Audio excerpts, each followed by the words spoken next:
Aleluia. Glória a Deus. Deus é bom. Abram comigo Mateus 7,7, por favor.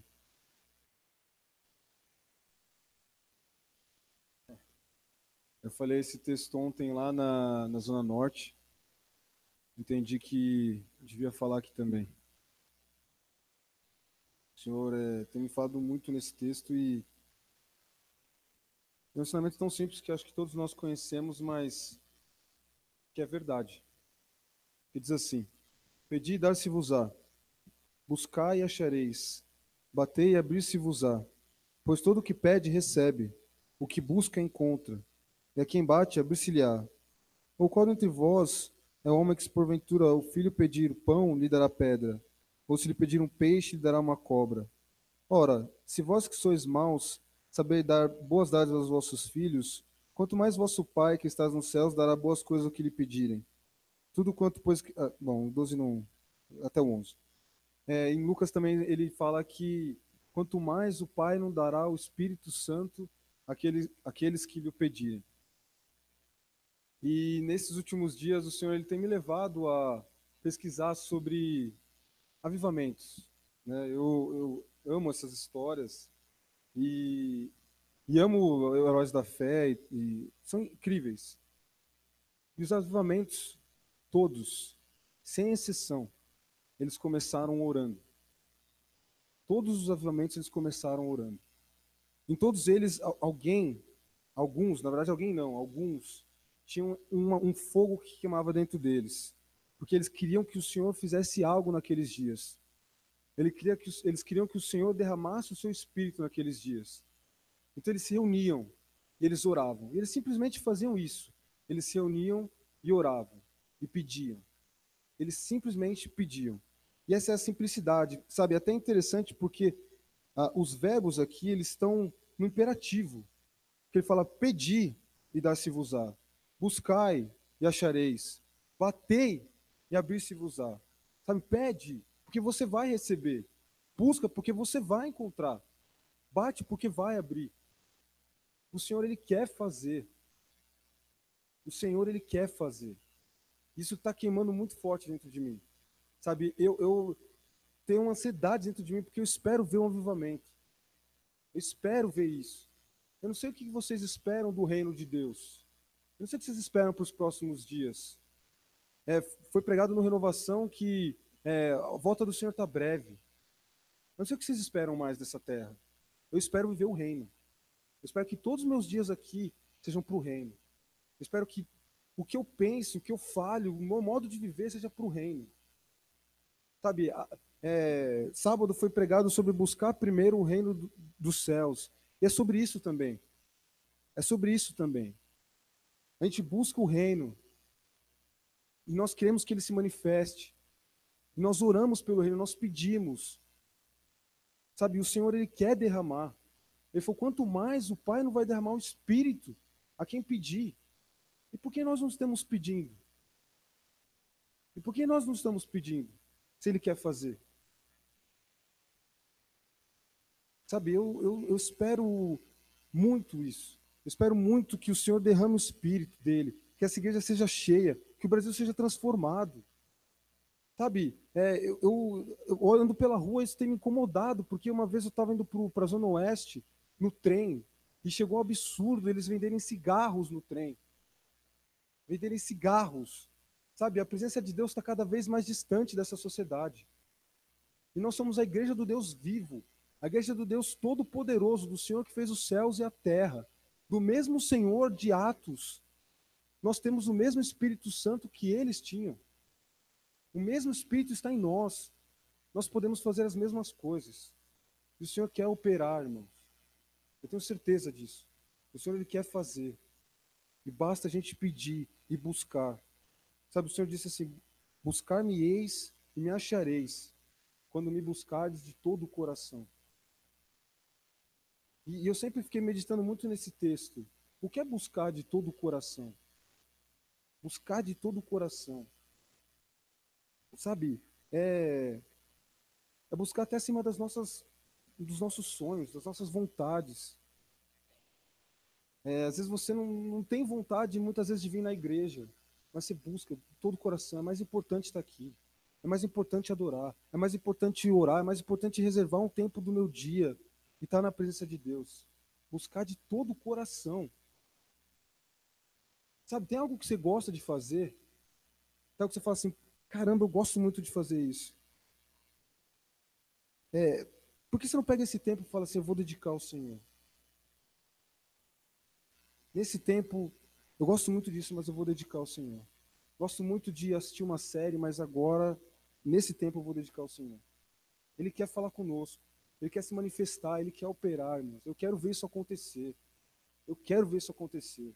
Eu não fico satisfeito com o raso ou com o superficial. Tem um pregador que ele diz assim: uma igreja que não é sobrenatural é superficial. Nós não podemos nos contentar. Não vos conformeis com este século, mas transformai-vos. Transformai-vos. O Senhor, Ele quer fazer. O Senhor, Ele quer fazer. Mas basta a gente buscar. Simplesmente querer e buscar. E o Senhor faz. Aleluia.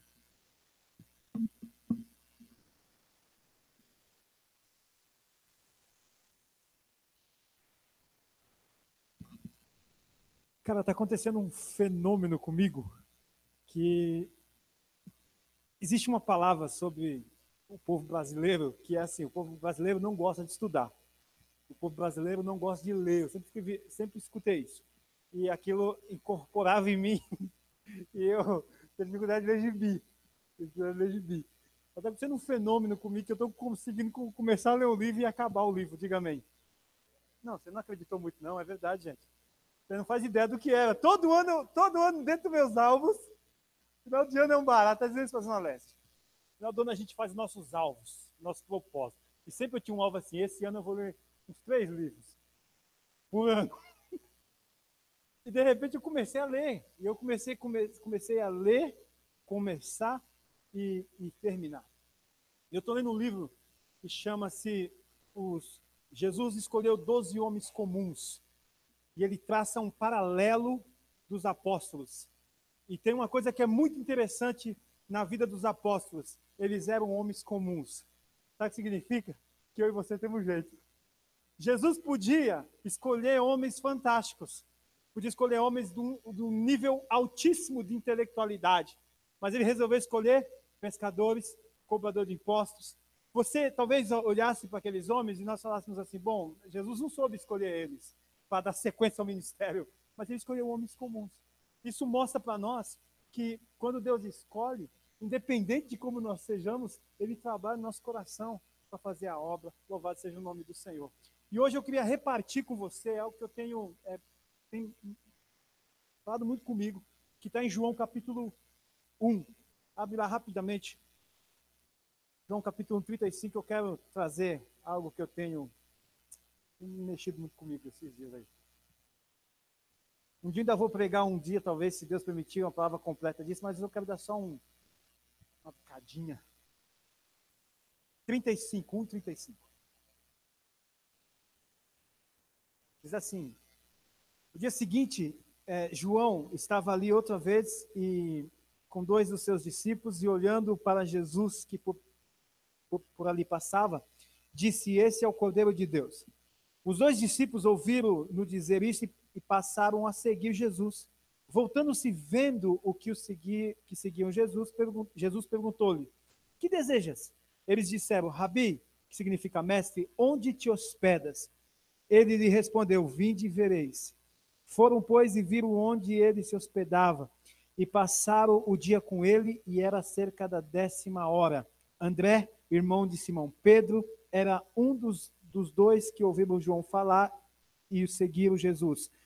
O primeiro que ele encontrou foi Simão, seu irmão, e disse-lhe: achamos o Messias, que significa o Cristo, e o levou até Jesus. Esse fixou nele o olhar e disse: tu és Simão, filho de João, se chamarás Cefas, que significa Pedro.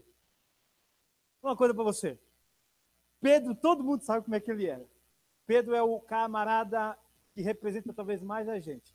Uma hora Pedro está falando de uma forma atirada, o mesmo Pedro que é capaz de dizer que Jesus é o Cristo, uma revelação do Espírito, é o mesmo que diz, Senhor, não vai para a cruz não, e Deus diz, arreda, Satanás. Pedro é o cara que é capaz de, se é o Senhor mesmo, deixa eu pisar o pé na água e deixa eu andar sobre as águas, mas Pedro também na hora lá é o cara que é capaz de negar Jesus. Então Pedro é esse cara inconstante, igual nós, né? Pedro é assim. Só que André é um camarada que me chama muita atenção e eu tenho estudado a vida de André, porque eu acho que todos nós precisamos ter um pouco de André em nossas vidas.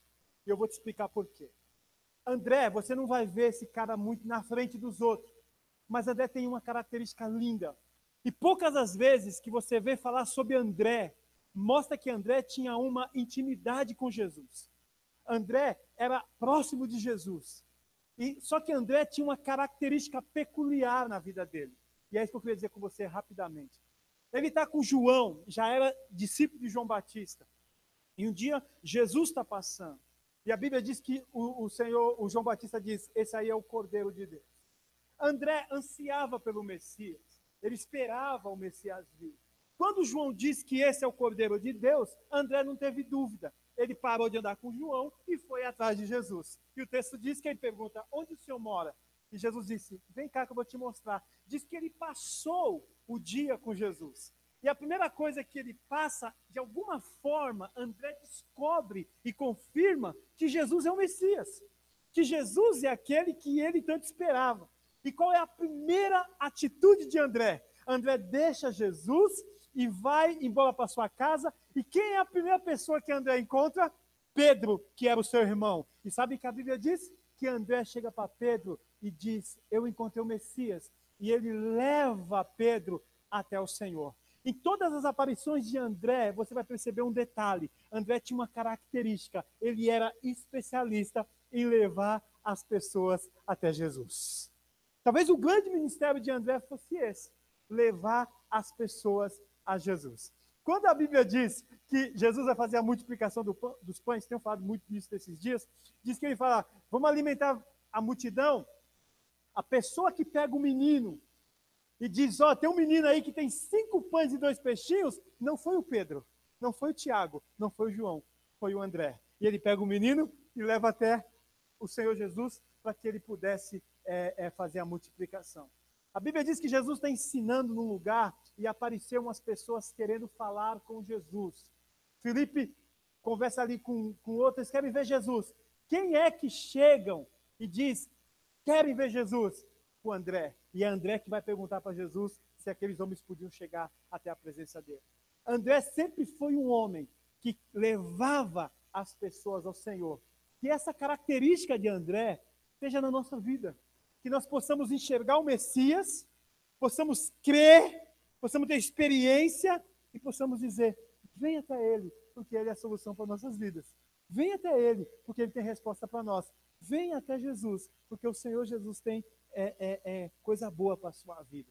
Todos nós precisamos ter um pouco de André. Todos nós precisamos ser essa pessoa que enxergou o Messias, que viu o Messias, que crê no Senhor e que é capaz de levar as pessoas até o Senhor em nome do Senhor Jesus. Amém?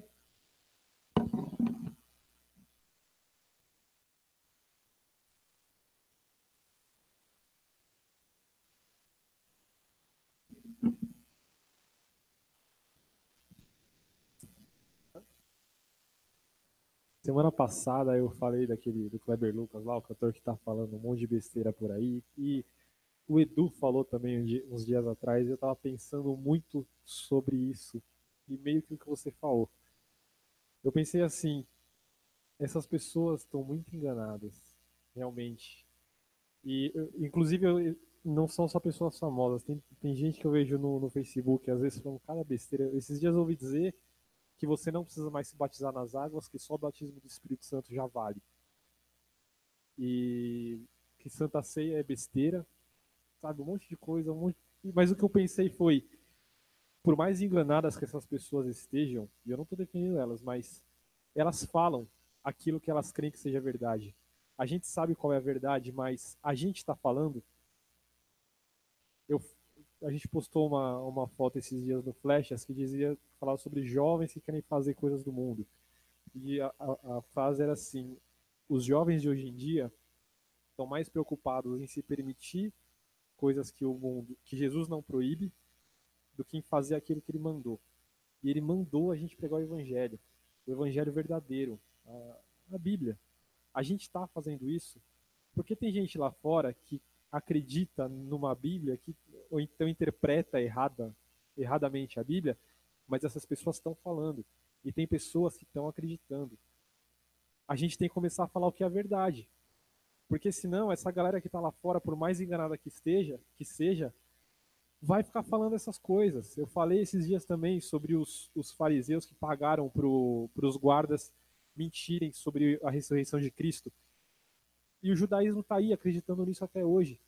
Essas pessoas que estão falando coisas erradas do evangelho estão falando e pessoas estão se perdendo. E a gente? A gente está falando a verdade? A gente está obedecendo aquilo que Cristo falou, de pregar o evangelho? Não acho que seja difícil.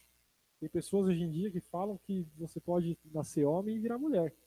E falam isso para todo quanto é canto e falam por que, que a gente tem medo de falar de Jesus, por que, que a gente tem vergonha, por que, que a gente não faz isso o tempo todo. É uma coisa que tem me incomodado muito, que eu tenho tentado fazer. Confesso que é difícil, mas que eu tenho orado muito para Deus me ajudar. E eu quero muito que isso aconteça aqui na igreja também. Não é uma crítica a ninguém, pelo amor de Deus, nem a igreja, mas é só uma coisa que eu estou pensando muito. Amém.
O texto é bem conhecido, está em Mateus 12:34, diz assim, raça de víboras, como podem vocês, Mateus 12:34, tá? Raça de víboras, como podem vocês que são maus dizer coisas boas? Pois a boca fala do que está cheio o coração. Tenho pensado muito que nos dias de hoje as pessoas têm uma dificuldade para amar. Deus tem falado muito assim, muito sobre isso comigo. As pessoas têm tido dificuldade para amar. Tinha um tempo que a gente pensava assim, bom, até que me prove o contrário, essa pessoa, ela é uma pessoa ok. E hoje é diferente. Hoje as pessoas já estão predispostas a não amar. Então, até que você prove o contrário, aí eu posso começar a gostar de você. Não estou dizendo aquele amor de pai para filho, de amigos, ou até de vizinhos, enfim. Mas aquele amor gratuito mesmo de uma pessoa. De repente eu cruzo com alguém na rua, um senhor, uma senhora, uma moça, um rapaz, uma criança, e eu sinto que a gente tem uma dificuldade hoje para amar.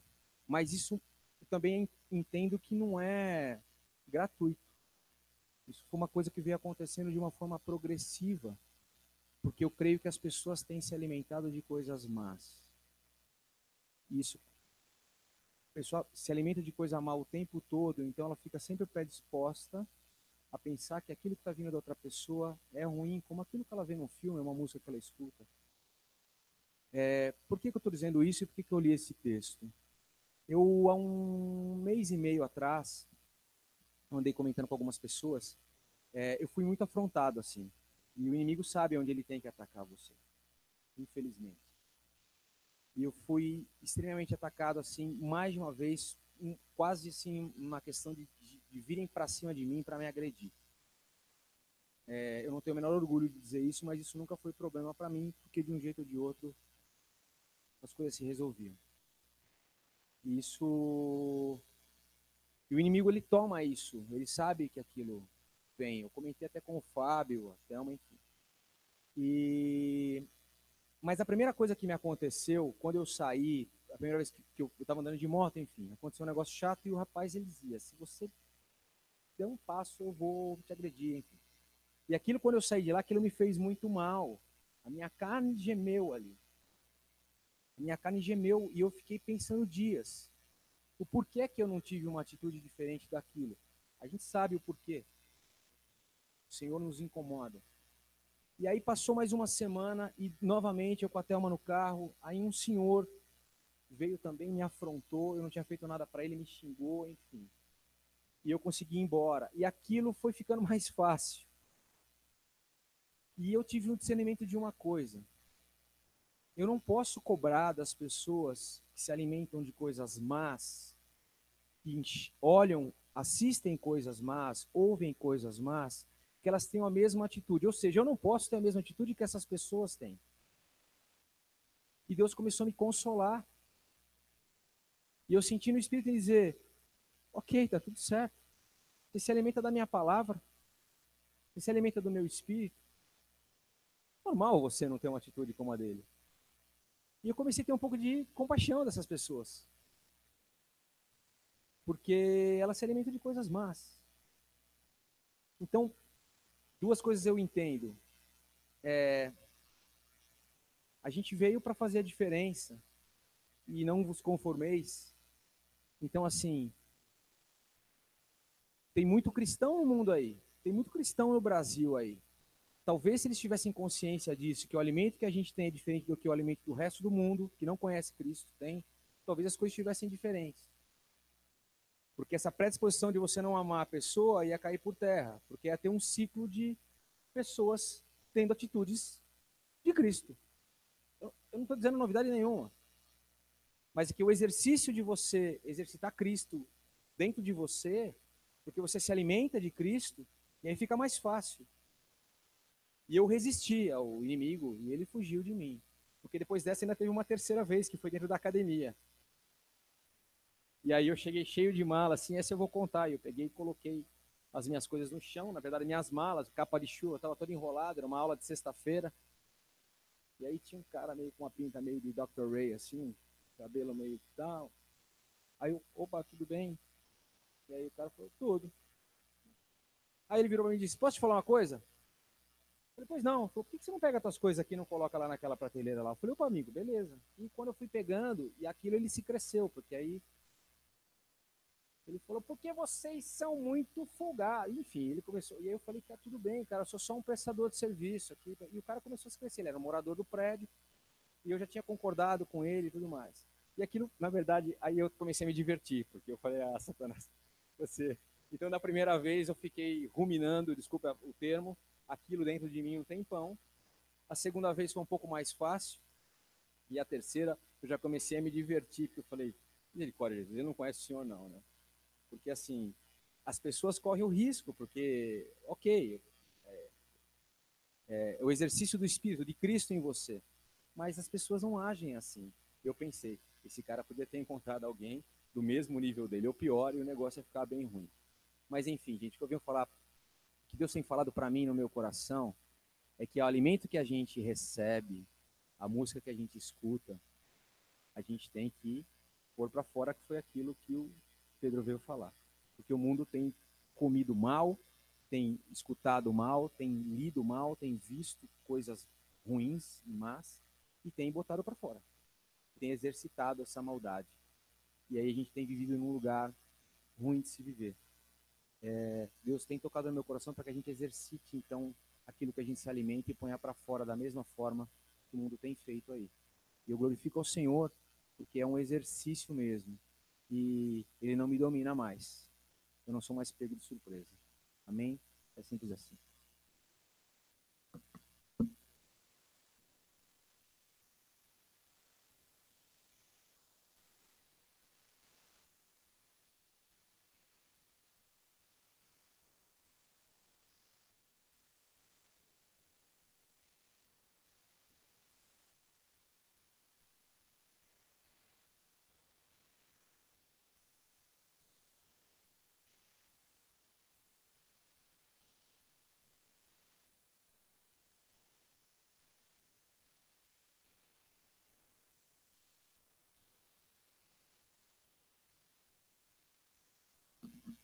Vou ler um versículo, mas antes eu quero contar um testemunho lá da minha família. Eu tenho uma tia que é casada com um piloto de avião e há uns 3, 4 anos atrás ele perdeu o emprego nessa crise toda e eles tinham um padrão de vida obviamente alto e aí obviamente o padrão não ficou alto nesses últimos 4 anos. Mas foi muito interessante que nesse período essa parte da família, né, minha tia, ele, o marido, os meus primos chegaram ao Senhor, começaram a congregar na igreja, foram batizados recentemente e para a cereja do bolo, que não era o mais importante, mas era importante porque é sustento. Nesse meio tempo ele ficou trabalhando de Uber, a minha tia tinha um diploma de farmácia, foi trabalhar em farmácia, né? E foram se virando nesses tempos. Mas entraram em contato com ele, com o marido da minha tia, e ele foi chamado para voltar a trabalhar no mesmo emprego que ele trabalhava 4 anos atrás como piloto. Então eles estão voltando para Muriaé, lá em Minas Gerais, o que deixou a minha avó muito feliz, por sinal.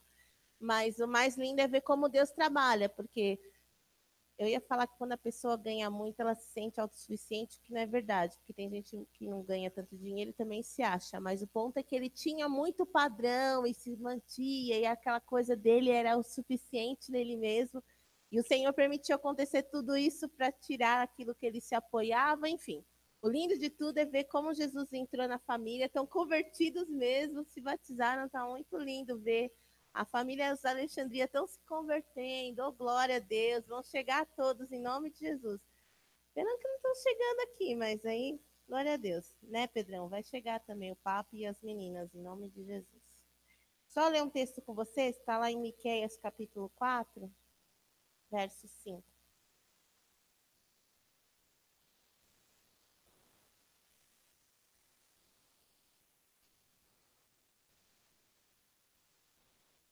Pegar um pouco do gancho do que o Pedro Diogo disse. Miqueias 4, 5. Porque todos os povos andam cada um em nome do seu Deus, mas quanto a nós andaremos em o nome do Senhor nosso Deus para todo sempre. Porque todos os povos andam com cada um em nome do seu Deus. É engraçado porque talvez nessa época está falando dos deuses de madeira, de ferro e sei lá do que se fazia deuses, em que eles adoravam, reverenciavam, prestavam culto e fazia todas aquelas coisas. Mas se a gente for pensar em 2017, a quantidade de deuses que existem, o próprio ego, então eu caminho conforme o meu Deus, que sou eu mesmo, o meu Deus, que é o ateísmo, porque ateísmo também é considerado uma religião, olha que coisa. Eu ando conforme o meu pensamento daquilo é certo, ou eu ando conforme o meu cristianismo, que é a minha interpretação pessoal daquilo que eu acho que é de Deus. Então, eu ando conforme aquilo que eu acredito. Mas olha que lindo. Mas quanto a nós, andaremos em o nome do Senhor, nosso Deus, para todo sempre. Uma vez Jesus foi questionado sobre qual autoridade que ele realizava milagres. E ele falou, para que se saiba que da autoridade do Filho do Homem, eu declaro que estão perdoados os seus pecados e por tabela ele fazia a cura. Nós caminhamos, porém, no nome do Senhor nosso Deus, em o nome do Senhor nosso Deus para todo sempre.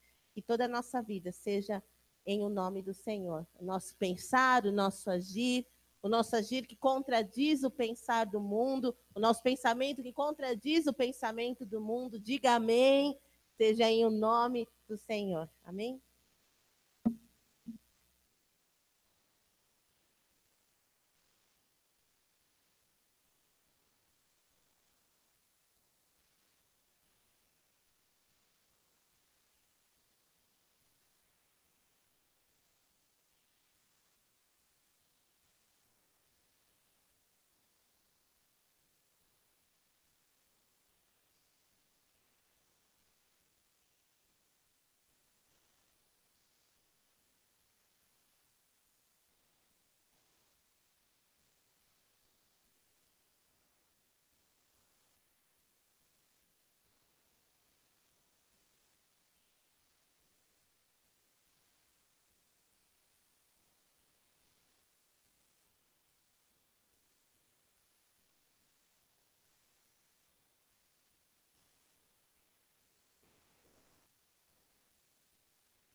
Eu vou orar pelo seu ouvido ainda, viu? Eu vou orar pelo seu ouvido. Bom, vou falar várias coisas, tá? Porque tem muito tempo ainda, então a gente tem que falar muitas coisas aqui. Priscila, dá uma cutucada nesse chinês aí da frente aí, que faz 2 anos que ele frequenta aqui, quinta-feira, não veio falar uma palavra ainda, mas estou esperando ainda. No dia que ele vier, vai nevar aqui, gente, vai nevar dentro da igreja. Aleluia, mal posso esperar por isso. Pode buscar, gente, pode buscar. Eu quero começar com a palavra que eu trouxe aqui, que eu levei terça-feira à Zona Sul. Foi muito esquisito, porque eu apareci com a Anícia, maior cara lavada assim. A gente não vai nunca, né? Em extensão alguma. Aí a gente apareceu ali e eu fiquei pensando, eles vão falar que vieram. Vamos falar, eles vieram por causa do bolo, né? Do salgadinho, do refrigerante. Complicadíssimo. Cheesecake da Cleusa. E aí eu sentei ali e era um culto mais ou menos nesse estilo, em que as pessoas traziam suas palavras. E o Senhor me fez lembrar de um texto, fiquei procurando por aquele texto lá. Eu queria compartilhar esse texto. Péricles, eu ouvi de novo. Mas acho que aguenta, né, Péricles? Eu queria que você fosse comigo, Apocalipse, capítulo 3. As cartas que Jesus dita para as igrejas em Apocalipse, Jesus ditou essas palavras aí para João, né? João foi escrevendo. Algumas pessoas interpretam como igrejas que existiam mesmo naquelas cidades, Laodiceia, Filadélfia, Sardes, as igrejas de fato existiam. Mas como eu creio na dupla aplicação da profecia, eu posso imaginar também que as palavras se referem a épocas das igrejas, né? E aqui eu tenho uma terceira interpretação, eu penso que ela às vezes pode se aplicar a uma pessoa especificamente ou a uma igreja especificamente em algum momento. E aqui está falando assim, ao anjo da igreja em Filadélfia escreve, versículo 7. Estas coisas diz o santo, o verdadeiro, aquele que tem a chave de Davi, que abre e ninguém fechará, e que fecha e ninguém abrirá. Conheço as tuas obras. Eis que tenho posto diante de ti uma porta aberta, a qual ninguém pode fechar. Que tens pouca força, entretanto guardaste a minha palavra e não negaste o meu nome. Eis que farei que alguns dos que são da sinagoga de Satanás, desses que a si mesmos se declaram judeus e não são, mas mentem, eis que os farei vir e prostrar-se aos teus pés e conhecer que eu te amei, porque guardaste a palavra da minha perseverança. Também eu te guardarei na hora da provação que há de vir sobre o mundo inteiro, para experimentar os que habitam sobre a terra. Venho sem demora. Aleluia. Maranata, que venha logo. Conserva o que tens, para que ninguém tome a tua coroa. Ao vencedor faloei coluna no santuário do meu Deus, e daí jamais sairá. Gravarei também sobre ele o nome do meu Deus, o nome da cidade do meu Deus, a nova Jerusalém, que desce do céu, vinda da parte do meu Deus, e o meu novo nome. E quem tem ouvidos, ouça o que o Espírito diz às igrejas. Quem está falando isso aqui, versículo 7, é o santo, o verdadeiro, aquele que tem a chave, que abre e ninguém fecha, que fecha e ninguém abre. Essa chave pertence a Jesus. Quem está falando aqui é o próprio Jesus. Ele está dizendo para a igreja de Filadélfia que ele conhece as obras daquela igreja. E ele ele interrompe a frase e faz um comentário pessoal.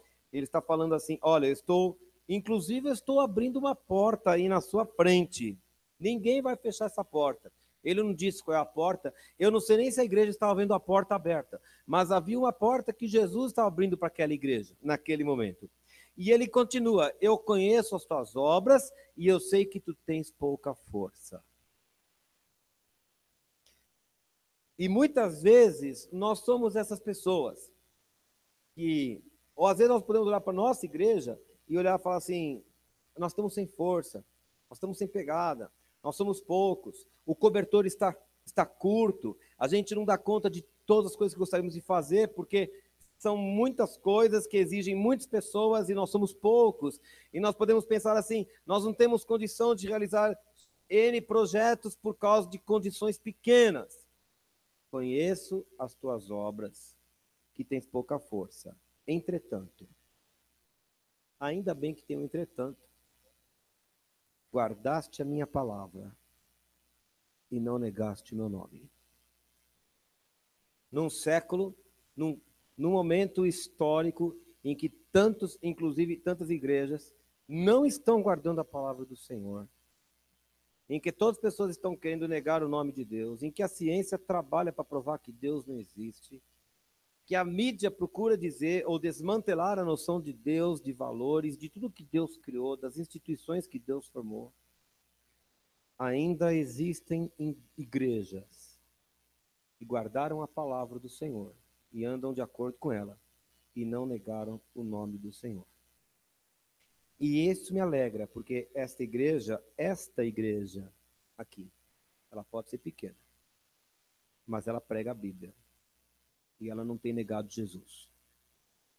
E porque ela é assim, o Senhor diz que conhece as nossas obras. Ele conhece, ele sabe. Água da Rocha, nós não estamos passando despercebidos aos olhos do Senhor Jesus. Ele sabe da nossa existência. Ele conhece o nosso campo de atuação. Ele sabe a nossa pregação. Ele sabe que zelamos pelas almas. Ele sabe que oramos pelas pessoas. Ele sabe que queremos alcançar outras pessoas e que na nossa limitação estamos trabalhando para isso. Ele sabe. Ele sabe. As pessoas podem não saber, mas ele sabe. E isso basta. E isso basta. Aí no versículo 10 ele fala: porque guardaste a palavra da minha perseverança. Hebreus fala: nós não somos dos que retrocedem, nós somos dos que perseveram para a salvação. Né? Porque guardaste a palavra da minha perseverança, eu te guardarei na hora da provação que há de vir sobre o mundo inteiro. Eu creio que está falando da tribulação aqui, essa provação que há de vir sobre o mundo, e eu creio que ele está falando que a igreja, e eu realmente creio nisso, que a igreja será arrebatada e não passará pela tribulação que virá sobre a terra. Também eu lamento dizer que eu acho que tem muita gente que vai à igreja periodicamente, até com certa frequência, que vai levar um susto e que vai descobrir que vai ter que passar um tempo aqui e não vai ser brincadeira. Infelizmente, porque talvez não tenham conhecido Jesus como deveriam ter conhecido. Né? E ele fala: eu venho sem demora, conserva o que tens para que ninguém tome a tua coroa. Então, eu trouxe essa palavra, eu levei terça-feira essa palavra, e ela ali estava a Doroti, ali, a Anice estava, a Gláucia, estava lá a Priscila, o Pérez, a Cleusa. Quem mais? Esqueci alguém? Não? A Rose não estava. Rose, eu não vi você na foto. Mas eu creio que foi uma palavra profética que Deus derramou sobre a igreja ali. E o mais extraordinário de tudo é que o Péricles ia abrir o culto com esse texto que ele não leu na hora, por algum motivo. Jesus não deixou ele ler. E no último minuto, 45 do segundo tempo, pediram para eu levar uma palavra. Eu estava com esse versículo na agulha para falar ali. Que o Senhor me deu durante o culto. Às vezes a gente olha assim e a gente vê muita dificuldade, a gente pensa que a nossa força, mas o segredo da força do servo do Senhor está em guardar a palavra e não negar o nome de Jesus. Não negar o nome de Jesus. Eu queria fazer um comentário sobre o texto que eu li ontem ou anteontem, também Apocalipse, e que me chamou muito a atenção. Se vocês me permitem. Já é o período da tribulação aqui, capítulo 9 de Apocalipse. Eu não vou ficar fazendo exegese de Apocalipse, deixo para Isis essa parte, né? Mas as trombetas já são representam aqueles momentos em que os anjos começam a lançar os flagelos de Deus sobre a terra. A igreja não está aqui nesse momento, graças a Deus, tá? Mas no versículo 13 diz assim, olha que coisa estranhíssima. O sexto anjo tocou a trombeta, E ouviu uma voz procedente dos 4 ângulos do altar de ouro que se encontra na presença de Deus, dizendo ao 6º anjo, o mesmo que tem a trombeta: solta os 4 anjos que se encontram atados junto ao grande rio Eufrates. Foram então soltos os 4 anjos que se achavam preparados para a hora, o dia, o mês e o ano, para que matassem a terça parte dos homens. O número dos exércitos da cavalaria era de 20.000 vezes 10 milhares. Alguém faça conta aí, quem quiser. Eu ouvi o seu número. Assim, nessa visão, contemplei que os cavalos de seus cavaleiros tinham couraças cor de fogo, de jacinto e de enxofre. A cabeça dos cavalos era como cabeça de leão, e de sua boca saía fogo, fumaça e enxofre. Por meio destes 3 flagelos, a saber, pelo fogo, pela fumaça e pelo enxofre que saíam da sua boca, foi morta a terça parte dos homens. Pois a força dos cavalos estava na sua boca e na sua cauda, porquanto a sua cauda se parecia com serpentes, e tinha cabeça, e com ela causavam dano. Eu não vou ficar interpretando isso aqui, mas enfim, 4 anjos que estão na região do rio Eufrates, presos ali, receberão uma autorização, uma delegação para saírem pela terra, e o trabalho deles é matar 1/3 da população da terra que estiver aqui. Mas o que me espanta é o versículo 20. Os outros homens, aqueles que não foram mortos por esses flagelos, não se arrependeram das obras das suas mãos, deixando de adorar os demônios e os ídolos de ouro, de prata, de cobre, de pedra e de pau, que nem podem ver, nem ouvir, nem andar, nem ainda se arrependeram dos seus assassínios, nem das suas feitiçarias, nem da sua prostituição, nem dos seus frutos. Uma vez eu conversava com o Shen, e já falei com outras pessoas também. Essa é uma conversa de ano, mais de ano, viu, Shen? Não sei se você vai lembrar. Você vai lembrar que tem memória melhor que a minha. A gente quer muito melhorar o mundo. Deixa eu te contar um segredo. O mundo não vai melhorar. Isso não está na Bíblia. Essa é uma interpretação equivocada da Bíblia e que pode perverter toda a nossa teologia e a nosso comportamento na Terra. O mundo não vai melhorar. Isto aqui já é o período da tribulação. Deus derramando os seus flagelos sobre pessoas. O Senhor extermina aqui 1/3 da população da Terra, e nem assim, nem com a intervenção do próprio Deus sobre a Terra, eles foram capazes de se arrepender dos seus pecados. Isso não nos exime da responsabilidade de pregar o Evangelho. A nossa responsabilidade é não negar o nome de Jesus e pregar o Evangelho a toda criatura sempre. Isso, mas jamais alimente a esperança de que isso vai melhorar. Isso não vai melhorar, nem na tribulação, ao ponto do próprio Satanás enganar o mundo inteiro, com o próprio Cristo reinando no trono em Jerusalém. Ele vai conseguir armar um motim contra o Senhor Jesus.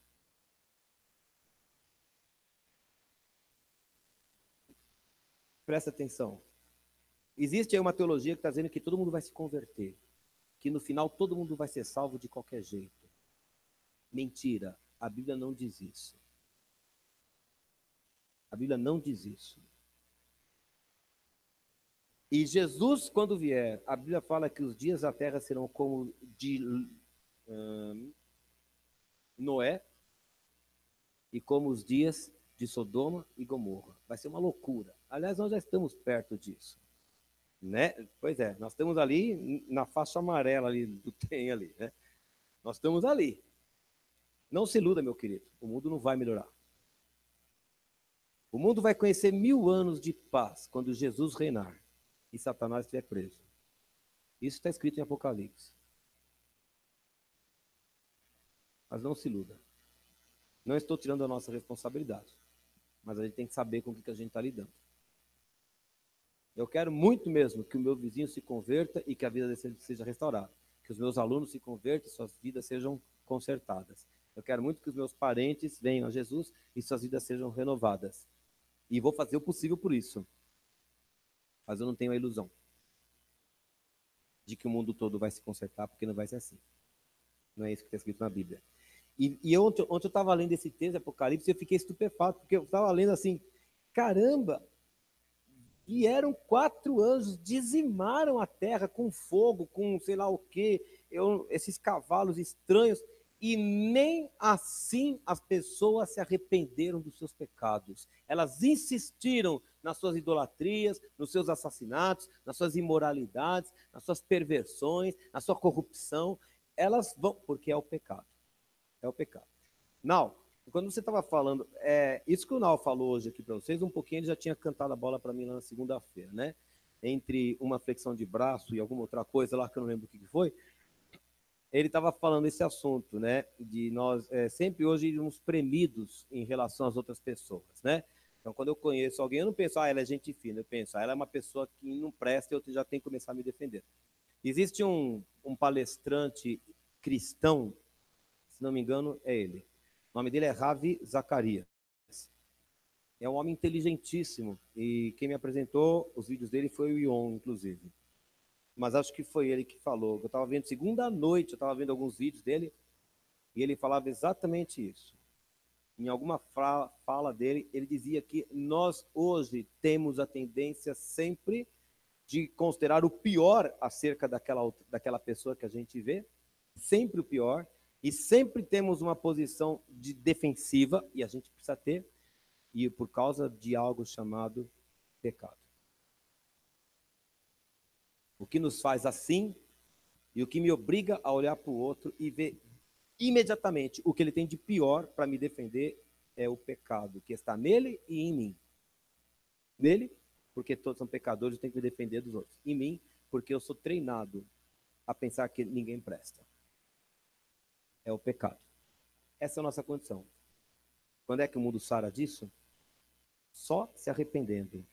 Só se arrependendo e pedindo que Jesus venha libertar desse tipo de pensamento. Quero terminar contando um testemunho aqui. Este foi um ano difícil na parte financeira para mim. Quando começou o ano, eu já sabia que seria. Jesus tinha me avisado, de alguma forma, sabia que não seria um ano de vacas gordas.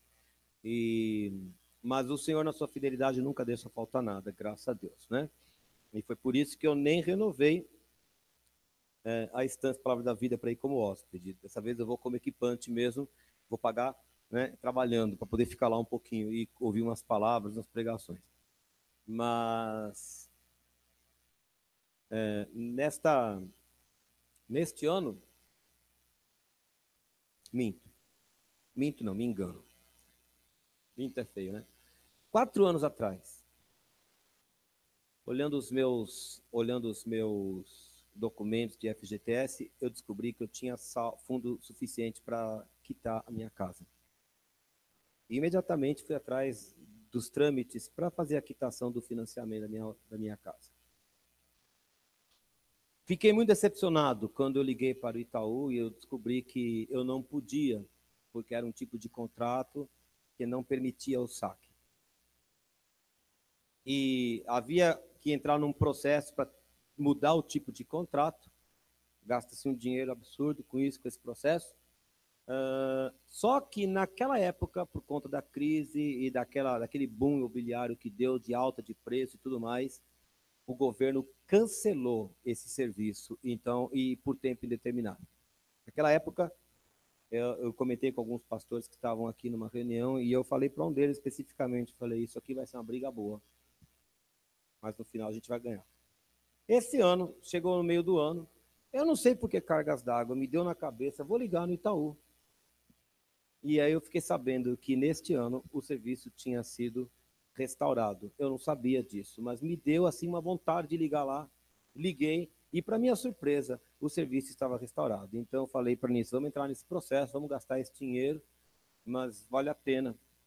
E durante todo esse semestre aqui, o Nau vem ouvindo minhas lamúrias lá, que eu vou, entre uma flexão e outra, eu vou contando para ele alguns meus trâmites aí. Enfim, no dia 17 de novembro, eu recolhi toda a documentação necessária e a gente mandou para o correio para esperar. E 17 de novembro já passaram alguns dias, eu esperando que tudo se resolvesse, e eu não recebi nenhum recado do banco. Então, na segunda-feira, eu resolvi ligar lá E a resposta que eu ouvi foi esta: o seu processo foi suspenso. Falei, como foi suspenso? Não, porque tem uma pendência do dia tal. Falei, como pode ter uma pendência? Eu mandei documentação antes desse prazo. Não, porque não sei o quê. E a segunda-feira foi penosa para mim. O culto aqui foi brilhante. Eu saí daqui muito feliz no domingo, mas a segunda-feira começou com um problema com uma operadora de telefone, cujo nome não vou mencionar. Depois o problema com prova na escola. Depois problema aqui. E esse problema. Problemas. E esse problema junto. E eu falei, hoje só tem bucha. Segunda-feira foi de briga mesmo. Mas quando eu recebi esse não, depois eu liguei para você e falei, mas eu já tinha entendido que era briga. Deixa eu te contar uma coisa, meu querido. Olha só, quando eu reabri o processo, ou quando entrei no processo para fazer esse trâmite todo, Deus falou para mim, vai ser luta. Mas eu pensei que a luta fosse para converter um sistema para o outro. E essa tramitação foi tão suave, foi tão tranquila, que eu baixei a guarda. E a luta começou quando a documentação foi parar no banco, e eu não tinha mais nada que fazer, porque eu não tinha mais acesso a essa documentação. E aí eu pedi perdão para o Senhor ontem, à noite. Eu falei, Senhor, me perdoa, segunda-feira, me perdoa porque eu baixei a guarda nessa hora. Porque o Senhor tinha me dito que ia ser difícil. E porque eu julguei que a coisa estava toda resolvida. Mas eu olhava aqui no celular, nos lançamentos futuros, e eu via lá o débito marcado lá para o dia 29 de dezembro, a prestação da casa. Eu falava, isso não está certo. E na terça eu liguei de novo, falei com meu pai e liguei de novo. Aí o rapaz falou, mas está faltando um documento assim, aí eu expliquei o que aconteceu. E hoje, enquanto eu estava entre uma flexão e outra, ligaram lá do Itaú, e a moça, então, olha, porque tem uma pendência, falei para ela, qual documento está faltando? Então eu não sei. Eu falei, minha senhora, se a senhora não sabe qual documento está faltando, como é que eu vou saber? Contei toda a história que eu havia contado na terça, e ela me respondeu falando, então é o seguinte, daqui a 3 dias o senhor olha lá, nós vamos entrar em contato com o senhor, porque vamos dar continuidade ao seu processo e tudo deve se resolver. Para minha felicidade, agora à tarde eu entrei lá no aplicativo do banco, e a prestação do final do ano já está cancelada, o que me faz entender que o imóvel já está quitado. Né? E eu estou contando essas coisas porque, como eu disse, foi um ano difícil, mas o Senhor abriu uma porta. 4 anos atrás a porta tinha se fechado. Nesse ano ela se abriu de novo e o Senhor deu essa graça. Não só essa, uma bolsa que nós havíamos perdido na escola já foi recuperada também, a bolsa de estudos para Débora, ela foi recuperada, e o Senhor voltou, né? Ele sempre é fiel, mas a gente vê que o Senhor vem cuidando da gente em todas as áreas. Eu só agradeço a Jesus, eu dou toda a glória a Ele, porque Ele nos sustenta. Ele sustenta a mim, Ele vai sustentar vocês.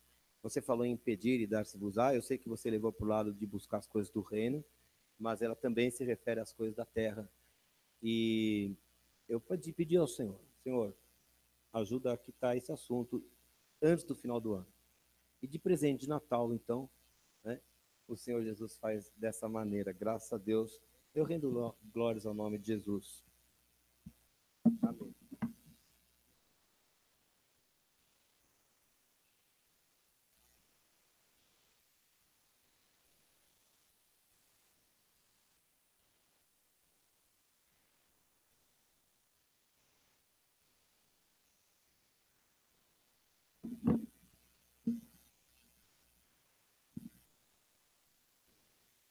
Pai, muito obrigada, Senhor, porque o Senhor é bom, porque o Senhor tem nos sustentado, porque o Senhor tem provido em nossas vidas, em todos os aspectos, porque todas as coisas estão nas tuas mãos, estão disponíveis a nós. Então, Senhor, nos dá essa atitude, Senhor, esse posicionamento de realmente te buscar e pedir, porque o Senhor quer derramar mais sobre nós. Então, derrama, Senhor Jesus, das tuas coisas espirituais, mas também daquilo que nós precisamos, na nossa provisão, no nosso dia a dia, na saúde, em nome de Jesus. Aproveito para lembrar a pastora Selma, que ainda está internada. Senhor, tem misericórdia, traz saúde perfeita em nome do Senhor Jesus e nos envia agora em segurança para nossas casas e que nós possamos continuar vivendo aquilo que o Senhor tem escrito para nós, em nome do Senhor Jesus. Amém? Pode aplaudir o Senhor.